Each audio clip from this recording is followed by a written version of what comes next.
Yo, what's up? Mayong gabi mga sano. So sa mga ano diha, sa mga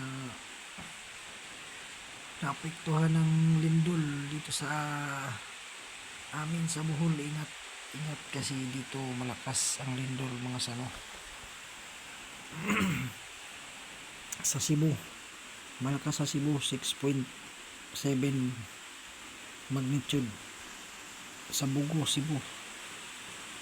Andun sa Tagbilaran, malakas din. Walang kuryente doon. Tagbilaran, Bohol. Sa mga taga Bohol, amping kanunay mga sanong. Kaya medyo malakas ang lindol dito sa atin. So, ingat-ingat. Tulog na ako kasi medyo nahilo ako mga sanong. Medyo malakas dito.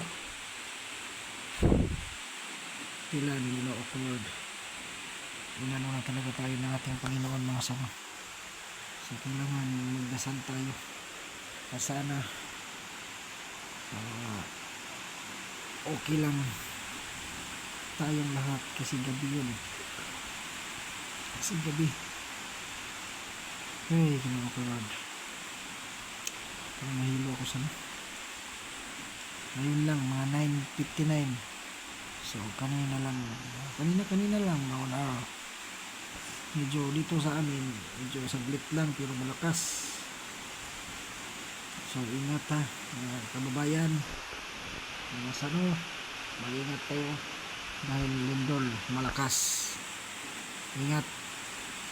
Magandang gabi sa inyong lahat. Ingat mga sano. Ingat. Bye bye.